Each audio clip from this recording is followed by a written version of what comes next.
খাবে না, মাংস খাবে না, ডিম খাবে না, তো কি খেয়ে থাকবে? মাথা খেয়ে থাকবে?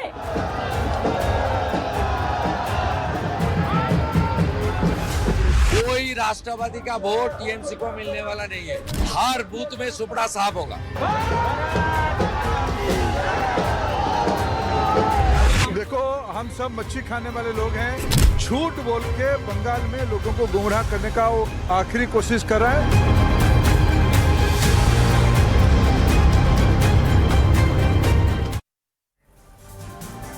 नमस्कार, स्वागत है आपका। आप देख रहे हैं 3 का तर्कश। आपके साथ मैं हूं मीनाक्षी कटवाल। बंगाल में क्या हो रहा है एक झलक तो आपने देख ली। आप देखिए, चुनाव की तारीखें नजदीक आ रही हैं, लेकिन सियासी पारा फिश पॉलिटिक्स पर आकर अटक गया है। वार पलटवार चरम पर है, लेकिन मुद्दे क्या है? देखिए, बेरोजगारी, भ्रष्टाचार, विकास जैसे बड़े मुद्दों के बीच माछ भात पर अब सियासी संग्राम है।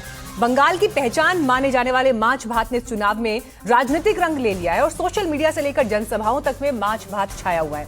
मुख्यमंत्री ममता बनर्जी से बंगाली अस्मिता और खान पान की आजादी का सवाल बता रही है, तो बीजेपी का यह आरोप है कि असली मुद्दों से ध्यान भटकाने की कोशिश है और इसे सियासी फायदे के लिए इस्तेमाल किया जा रहा है। तो आज इसी विषय पर हम कर रहे हैं बड़ी चर्चा। हम सवाल जो आज पूछेंगे डिबेट में कि आखिर माछ भात की एंट्री क्यों हो गई है, चुनाव में फिश पॉलिटिक्स कौन और क्यों लेकर आया है, क्या हिंसा और भ्रष्टाचार से ध्यान भटकाने की कोशिश है, बंगाल में किस तरफ जाएंगे हिंदू वोटर्स और बंगाल में अब की बार सरकार किसकी बनेगी, कौन किसको तगड़ी चुनौती दे रहा है।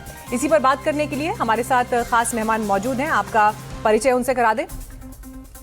बीजेपी से हमारे साथ ऋषभ तिवारी आ गए हैं, वीएचपी से अमितोष पारिक हमारे साथ जुड़ रहे हैं, टीएमसी से स्वयं प्रकाश पुरोहित जी जुड़ गए हैं हमारे साथ, और एआईएमआईएम से बहुत जल्द आदिल हसन हमारे साथ जुड़ेंगे। आप सभी का स्वागत है। शुरुआत में स्वयं प्रकाश पुरोहित जी, यहाँ आपके साथ ही करना चाहूंगी।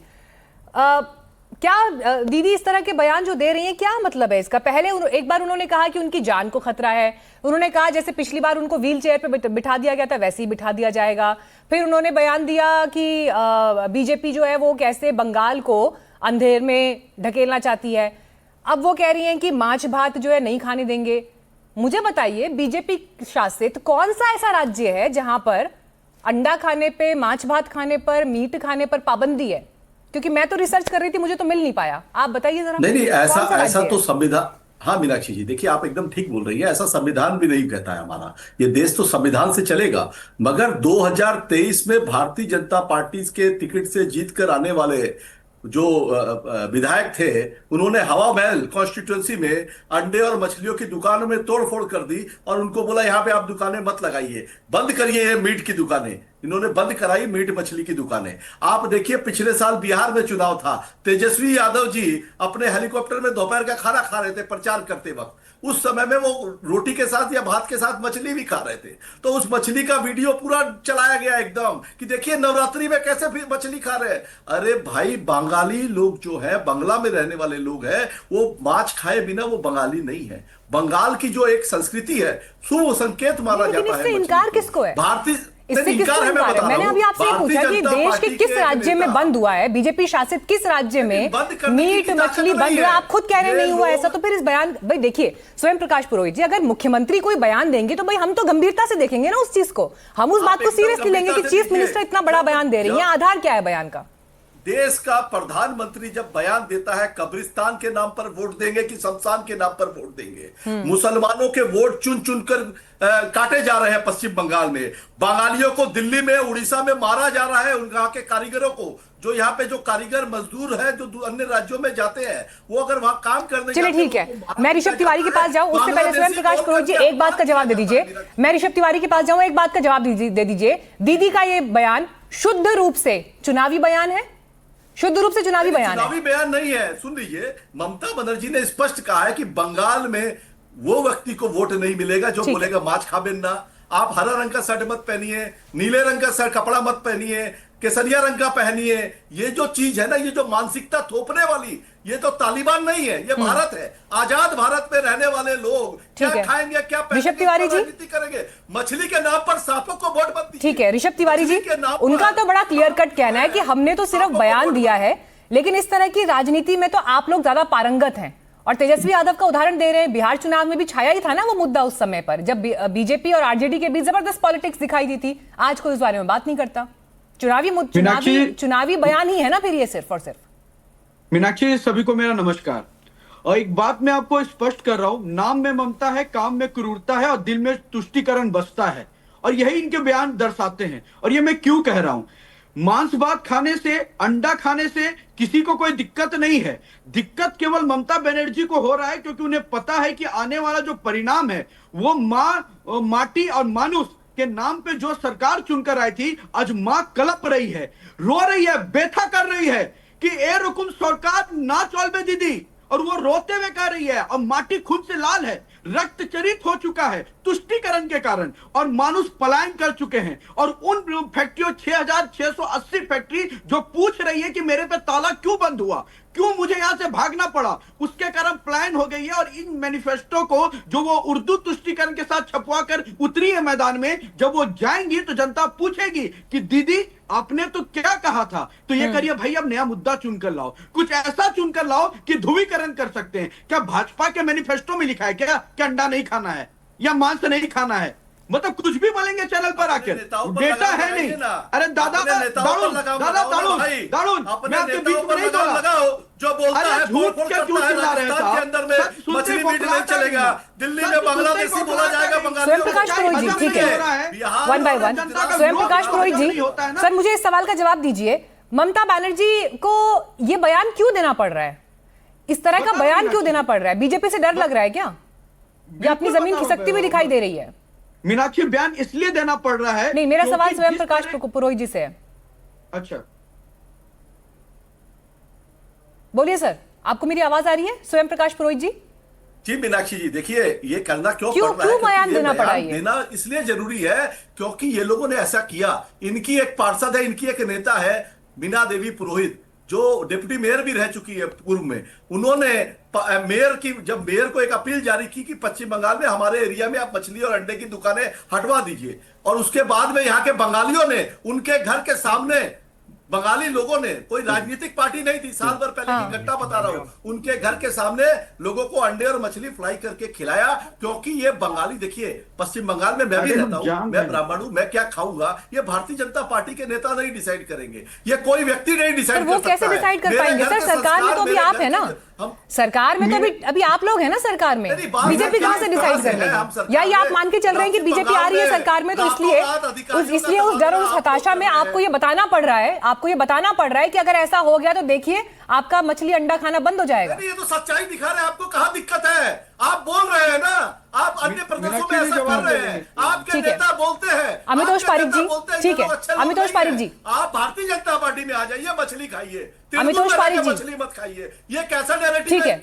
अमितोष पारिक जी, बंगाल के जो ये चुनावी बयान है, ये किस तरफ इशारा कर रहे हैं? मीनाक्षी जी, देखिए कितनी हैरानजनक बात है कि जब नेता के पास कोई विकास के कार्य नहीं बचते, या जब ममता बनर्जी के पास कोई विकास के बताने के उदाहरण नहीं बचे, तो वो फ्रीडम ऑफ फूड के ऊपर में आके और चुनाव को लेती जा रही है। अब कोई नहीं बोलेगा कि राजनीति धर्म की हो रही है, अब नहीं बोलेगा कि राजनीति खाने की हो रही है, अब ये लोग नहीं बोलेंगे कि देश में विकास की बात नहीं हो रही। अब इनको गैस नहीं दिखेगी, अब इनको एलपीजी नहीं दिखेगी, अब इनको सीएनजी नहीं दिखेगी, इन्हें ईरान नहीं दिखेगा, इन्हें भारत की डिप्लोमेसी नहीं दिखेगी, अब इन्हें दिखेगा क्या? खाने में क्या है। तो ये बात साफ तौर से स्पष्ट हो गई है। क्यों ऐसा करा है? क्योंकि मैं आपको एक उदाहरण देता हूं मीनाक्षी जी, 1951 का जब आप रेशियो उठा के देखेंगे तो मुस्लिम पॉपुलेशन बंगाल में 19.6% कुछ हुआ करती थी, और अभी का जब आप रेशियो उठा के देखेंगे विच हैज ड्रामेटिकली इंक्रीज, जो कि 35% कुछ हो गई। लेकिन जिस तरह से ममता बनर्जी से पहले लेफ्ट विंग वहां पर मुस्लिम वोट को अपील करती थी लगातार तरीके से, वही नंदीग्राम मूवमेंट के बाद ममता बनर्जी के पास वोट शिफ्ट हुआ, और वही वोट जब शिफ्ट हुआ तो अब वहां पर जब उस वोट को साधने का ममता बनर्जी ने प्रयास किया, कैसे करा? इमाम भत्ता ममता बनर्जी ने दिया, वक्फ के लिए ममता बनर्जी आई, एनआरसी 2018 में ममता बनर्जी का स्टेटमेंट, सीए के लिए ममता बनर्जी आई, 35 न्यू क्लास ओबीसी को कर दिया, जिसमें से 34 क्लास ओबीसी की मुस्लिम थी, और साथ में कितने प्रकार के 5000 से ऊपर का करोड़ बजट मुस्लिम्स को दिया। लेकिन मुस्लिम अपीस नहीं हुआ। अब मुस्लिम के लिए एक नई पार्टी आई है, कौन सी आई है? इन्हीं की पार्टी से निकले हुमायूं कबीर, उनके साथ एमआईएम का गठबंधन हो जाता है। फिर इन्हीं की पार्टी से अब्बास सिद्दीकी है, उन्होंने अपनी पार्टी बना ली आईएसएफ, उसको मुस्लिम सपोर्ट करने लगा है। तो कुल मिला के जो मुस्लिम वोट बैंक पॉलिटिक्स थी वो लेफ्ट से टीएमसी और टीएमसी से अब रेडिकल पॉलिटिक्स पे आने लगी है। इसलिए मछली वाली बात आ रही है। क्यों हम बात नहीं कर रहे कि ममता बनर्जी ने काफी के बयान दिए? क्यों बात नहीं कर रहे ममता बनर्जी ने ईद में बयान दिए? क्यों बात नहीं करते मुर्शिदाबाद में वोट पॉलिटिक्स क्या है? एक मैं आपको लास्ट आंकड़ा बताता हूँ, कंप्लीट करिए। आदिल हसन के पास जाना है फिर। मुर्शिदाबाद में 65% मुस्लिम है, मालदा के अंदर में 51% है, नॉर्थ निजामपुर में 50% है, बीरभूम में 37% है और साउथ 24 परगना में 35% है। मुर्शिदाबाद में हुमायूं कबीर बाबरी लगाता है, वहां ममता बनर्जी सपोर्ट करती है, एमआईएम उसके साथ गठबंधन करती है, मुस्लिम वोट वहां सपोर्ट हो रहा है। तो मुझे लगता है जिस नेता ने कभी विकास का काम नहीं करा, मुस्लिम अपीजमेंट करा, अब उनकी जमीन मुस्लिम अपीजमेंट से खिंचती हुई नजर आ रही है। जो काफिरों से वोट की बात करती थी, आज वही काफिर आदिल हसन जी, आदिल हसन जी, क्यों ममता बनर्जी को यह बयान देना पड़ रहा है? कभी वो ये कह रही है कि सरकार लॉकडाउन लगा देगी, कभी वो ये कह रही है मेरी जान को खतरा है, मुझे फिर से व्हील चेयर पे बिठा दिया जाएगा, फिर वो कह रही है कि बीजेपी आ गई तो मांस भात अंडा ये बंद हो जाएगा। क्यों इस तरह के बयान देने पड़ रहे हैं मुख्यमंत्री को? मैम, ममता बनर्जी का तो मैं प्रवक्ता नहीं हूं, लेकिन अभी विश्व हिंदू परिषद के जो भाई बोल रहे थे प्रवक्ता हुमायूं शुभेंदु अधिकारी भी ममता ही के थे। कल तक ममता आपके साथ गुजरात चल रहा था तो ममता बनर्जी आपके लिए कैंपेन कर रही थी मोदी जी के लिए। अटल बिहारी वाजपेयी मोदी जी को बोले थे राजधन निभाने, लेकिन ममता जी उनके लिए कैंपेन कर रही थी, वो भी शुभेंदु अधिकारी। और आधा बीजेपी जो अभी है सब ममता ही जी क्या से गया हुआ है, आपका कोई चेहरा नहीं है। और आधा कांग्रेस से आप लिए हुए, हर कुछ भाड़ा पे आप क्रिकेट खेलते हैं, भाड़ा पर प्रोटेस्ट कर रहे हैं। और अपने मुकेश सहनी और तेजस्वी यादव ने मछली की बात की थी तो पूरा बेचैन हो गए थे, पूरा बेचैन हो गए थे। और सही बात है, बीजेपी फ्रीज चेक करती है, कहीं बीफ चेक करती है, कहीं कीमा चेक करती है, कहीं मटन चेक करती है। अरे नॉर्थ ईस्ट में किरण रिजिजू तो ओपनली बोलते हैं कि मैं बीफ खाता हूँ। नॉर्थ ईस्ट का बीजेपी का मेघालय का प्रेसिडेंट बोलता है बीफ खाते हैं, केरल का प्रेसिडेंट बोलता है, केरल का कैंडिडेट बीफ शॉप में जाकर उसका उद्घाटन, तो इस पर कुछ नहीं बोलेंगे। लेकिन ममता बनर्जी इनके साथ कैबिनेट साझा कर रही थी, वो याद नहीं है क्या? 10,000 मदरसा को ममता बनर्जी ने बंद कर दिया, न्यू आपकी ठीक है। लेकिन आदिल हसन जी, जिस समय हुमायूं कबीर ने यह ऐलान किया कि वो बाबरी की नींव रखेंगे, जब सिर्फ ऐलान मात्र हुआ था, तो आपके जो यूपी वाले नेता हैं उन्होंने तो बड़ा खुलकर कह दिया कि हुमायूं कबीर जो है वो बीजेपी के साथ मिलकर काम कर रहे हैं, बीजेपी की बी टीम है, आज उन्हीं के साथ गठबंधन करके आप चुनाव लड़ रहे हैं। तो फिर जब जो सवाल आप दूसरे पर उठा रहे हैं वही तो चरित्र आपका भी है, फिर आपकी पार्टी का भी है, फर्क क्या है? मैम सुनिए, यूपी नहीं, ये तो फिर वही हो गया, मीठा मीठा गप गप कड़वा थू थू। मेरी बहन बोलने दी, यूपी वाली नेता ना बंगाल के इंचार्ज है ना झारखंड के इंचार्ज है, सिर्फ वो पार्टी के प्रवक्ता। अरे पर नेता तो आपके हैं सर, ऑफिस नहीं, कैसी बातें कर रहे हैं Adil Hasan ji? He is not authorized person to speak on this. वो ऑथराइज्ड पर्सन ही नहीं थे, उन्होंने गलत बयान किया। अच्छा, उनको शोकॉज नोटिस भेजेगी, वो ऑथराइज ही नहीं है, वो बंगाल आए नहीं है, 6 साल से वो बंगाल नहीं आए, वो बंगाल के बारे में क्या जानते हैं? वो लखनऊ में बैठ के बंगाल का फैसला करेंगे क्या? कि बैरिस्टर असदुद्दीन ओवैसी साहब फैसला करेंगे, अकबर साहब फैसला करेंगे, दारुस्सलाम से फैसला होगा? अरे सर, लेकिन कहीं ना कहीं आपको ये समझ में, पॉलिटिक्स तो फिर मुस्लिम वोट बैंक की थी ना, आप लोगों को ये समझ में आ गया, आप लोगों को ये समझ में आ गया कि साथ नहीं जाएंगे तो नुकसान झेलना पड़ेगा, तो चलो साथ मिलकर जो है ज्यादा चुनावी राह जो है आसान दिखाई देती है, फायदेमंद दिखाई देती है। अपनी सूटेबिलिटी के आधार पर फैसला लिया आपने, अपनी सूटेबिलिटी के आधार पर फैसला लिया। अरे मेरी बहन राजनीति में विचारधारा आज की तारीख में सर कब बदल जाए? आप दूसरों की विचारधारा पर सवाल उठा रहे थे, मैंने तो आपको आप ही का रिसेंट उदाहरण बस याद दिलाया है, उतनी बात है। बोलने दीजिए, स्वयं प्रकाश रोहित जी, स्वयं प्रकाश रोहित जी, बहन बहुत देर से इंतजार कर रहा हूँ। ठीक है, महबूबा मुफ्ती के साथ बीजेपी सरकार बनाई, मेघालय में कुनाट संगमा के खिलाफ बोली सरकार बनाई, नीतीश कुमार ने बोला मिट्टी में मिल जाएंगे, भाजपा में नहीं जाएंगे, उसके साथ जाकर नरेंद्र मोदी उसके दरवाजे पर जाकर चौखट पर नाक रगड़े, अमित शाह नाक रगड़े, तब नीतीश कुमार वापस आए। बीजेपी क्या बोलेगी? बीजेपी का तो पूरी दुनिया जानता है। ठीक है, बोलिए। ऋषभ तिवारी जी, ठीक है, ये जिहादी लोग समझाएंगे, ऋषभ तिवारी, ये बदतमीजी और जिहादी लोग समझाएंगे, क्या लैंग्वेज? ठीक है, थोड़ा भाषा, थोड़ा संयमित तरीके से बात करेंगे। आदिल हसन जी प्लीज सर, थोड़ा संयमित तरीके से बात करेंगे सर, डिबेट में टीवी पर बैठे हैं, थोड़ा अपने शब्दों की गंभीरता को समझिए। मेरी सारे पैनलिस्ट से एक रिक्वेस्ट है सर, इस तरह से बात नहीं होगी। आदिल हसन जी मेरी बात ध्यान से सुन लीजिए सर प्लीज, भाषा की मर्यादा का ध्यान रखेंगे सर। आपको जो सवाल पूछना है, आपको जो आरोप लगाना है आप वो लगाइए, लेकिन बात कायदे से होगी सर, कायदे से होगी बात, तरीके से होगी, ऐसे नहीं होगी बात। हाँ ठीक है, ऋषभ तिवारी। पूरा कायदे से कहा, नीतीश कुमार ने कहा था मिट्टी में मिल जाएंगे, भाजपा में नहीं। ऋषभ तिवारी, चुप हो जाओ भाई, चुप हो जाओ, चुप हो जाओ, चिल्लाने के अलावा कुछ है नहीं आप लोग के पास, आप चुप हो जाओ, ठीक है? मीनाक्षी जी जवाब ले लीजिएगा। हाँ बोलिए। सबसे पहली बात कि जब कोई क्लास में बहुत सारे स्टूडेंट्स होते हैं और जब नई नई दोस्ती होती है तो कोई ये उम्मीद नहीं रखता है कि सामने वाला दोस्त उदंड निकलेगा, बदतमीज निकलेगा और संस्कार नहीं होंगे। तो भारतीय जनता पार्टी पहले सबको खुले दिल से समझती है। जब यह समझ में आता है कि कोई देश हित राजहित के विपरीत चलता है तो हम उससे किनारा बनाते हैं। पीडीपी की जहां तक ये बात करते हैं, हम कश्मीर में स्थिरता के लिए साथ लेकर आए कि जब हमें समझ में आया कि देश हित के लिए हमें नहीं समझौता करना चाहिए, हमने अपने आप को पीछे लिया।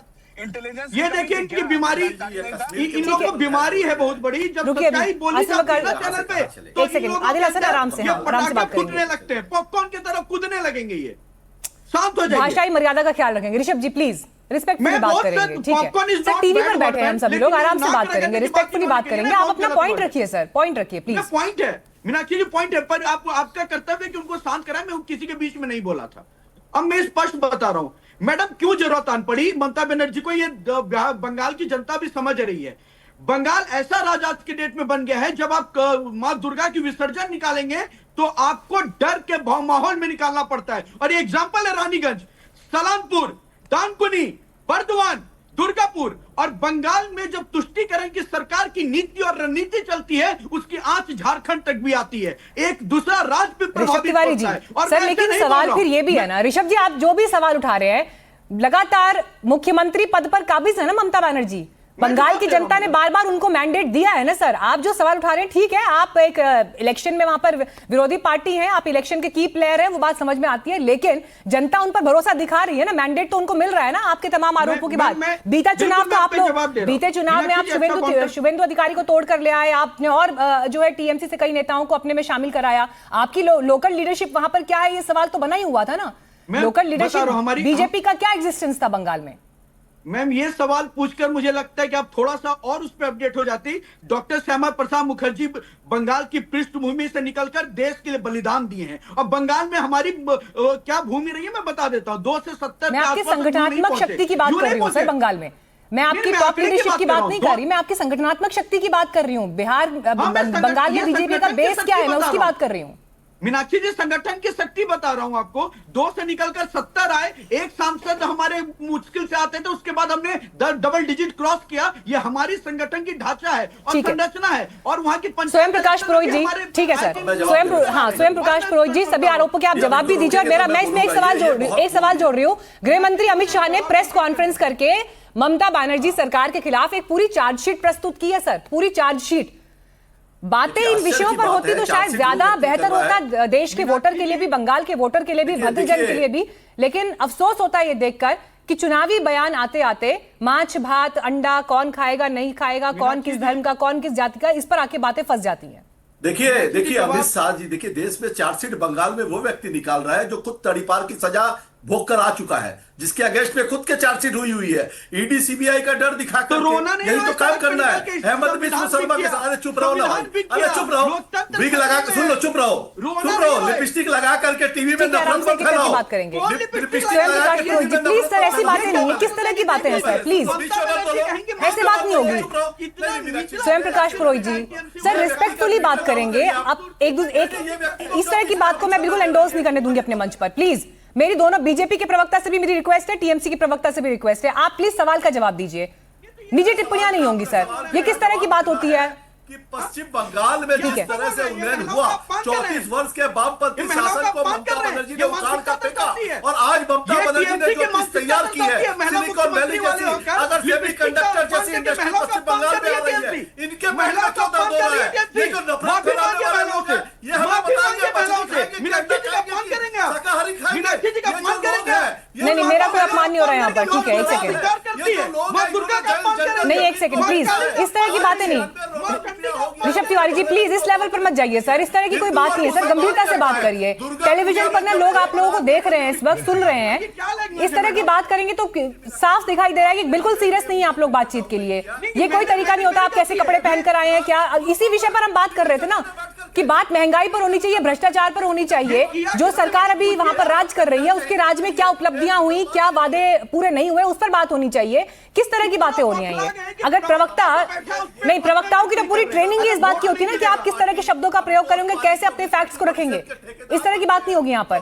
स्वयं प्रकाश पुरोहित जी, मेरा आपसे सवाल था, अमित शाह ने ममता बनर्जी के खिलाफ चार्जशीट पूरी की पूरी रिलीज की है प्रेस कॉन्फ्रेंस में सर, मुझे उस पर जवाब दीजिए। कहाँ दिक्कत है? अगर एक ब्राह्मण की बेटी बंगाल चला रही है, एक बंगाली बेटी बंगाल चला रही है, यह विश्व हिंदू परिषद और आरएसएस वालों को कहां दिक्कत है? पश्चिम बंगाल में बम पर माओवादियों को किसने खत्म किया? नक्सलाइट्स को किसने खत्म किया बंगाल से? आज बंगाल में उन्नयन हो रहा है, घर घर में। आप पता करिए, लक्ष्मी भंडार, आप जन्म से लेकर मृत्यु तक 94-95 प्रकल्प है ममता बनर्जी के, जिसके नाम पर वोट दिए जाते हैं। तो मैं तो यही बात कह रही हूँ ना स्वयं प्रकाश पुरोहित जी, तो बहुत अच्छी बात है आप ये उपलब्धियां बता रहे हैं, तो दीदी को भी यही उपलब्धियां मंच से बतानी चाहिए ना, माछ भात पर क्यों बयान हो रहा है फिर? ये तो आप बहुत अच्छी बात है, अपनी उपलब्धियां बताइए, अपनी उपलब्धियों के साथ जाइए जनता के बीच। बताया जा रहा है, लोगों को जागरूक किया जा रहा है कि बंगाल के अंदर में बंगाल की अस्मिता के साथ जो खिलवाड़ करने वाली शक्ति है वो आज हावी हो रही है। ईडी और सीबीआई के पास जवाब नहीं है, जवाब नहीं है इनके पास। भारतीय जनता पार्टी वाले मुसलमानों को सेकंड स्टेज अमितोष पारिक, हाँ अमितोष पारिक, आरएसएस की और विश्व हिंदू परिषद की सोच है कि इस देश अमितोष पारिक, हाँ उनको स्क्रीन पर लाइए। अमितोष पारिक, पारिक साहब आपको आवाज आ रही है मेरी? हाँ बोलिए। धन्यवाद। अब मैं कुछ पॉइंट्स रखूंगा मीनाक्षी जी, अपेक्षा करता हूँ एमआईएम और टीएमसी उसको सुनेंगे, बाद में काउंटर करेंगे संक्षेप में। हाँ, ये सिर्फ न्यूज की एक रिपोर्ट है जहां पे लिखा है every Hindu Bonpara Malipura Bardhan Chakdan Nanda district ask for 2 lakh rupees every month to be for their life. TMC का काउंसलर था जो कि महबूब आलम, ये मुर्शिदाबाद के दंगों में आरोपी पाया गया था। ममता बनर्जी की तरफ से कोई स्टेटमेंट और कोई कार्रवाई नहीं हुई। एज इस्लामिस्ट 14 महीने हो गए संदेश खाली घटना के ऊपर में, लेकिन ममता बनर्जी की तरफ से उस संदेश खाली में कोई कार्रवाई नहीं। 15,000 cases of post pole violence और साथ में 7,000 वुमेन के साथ मोलेस्टेशन आफ्टर इलेक्शन। ये रिपोर्ट मैं नहीं कह रहा हूं, ये रिपोर्ट दी गई है प्रमोद खोली जो कि सीजीआई रिटायर्ड हुए सिक्किम हाईकोर्ट से, वहां पे नहीं हुआ। ये बिजोन सैतून बंगाल में हुआ, लेकिन जहां पे 17 जनों को मारा गया, कुछ नहीं हुआ। 16 अगस्त को बंगाल के अंदर में घटना हुई जहां पर दुर्गा विसर्जन मुहर्रम के अंदर में, मालदा में, मुर्शिदाबाद में, लेकिन कुछ भी नहीं होता। मुझे लगता है साफ तौर से रेडिकलाइजेशन है और रेडिकलाइजेशन पे वोट। और इसीलिए इस वक्त स्क्रीन पर हम 3 तस्वीरें भी दिखा रहे हैं। फिश पॉलिटिक्स से लेकर शोभा यात्रा में पथराव और सियासी टकराव तक की जो स्थिति है, आज वो माछ भात पर आकर अटक गई है। लेकिन यहां से आगे पश्चिम बंगाल का चुनाव अब किस दिशा में जाता है, नजर उस पर हमारी बनी रहेंगी। बहुत धन्यवाद आप सभी का चर्चा में जुड़ने के लिए और समय देने के लिए।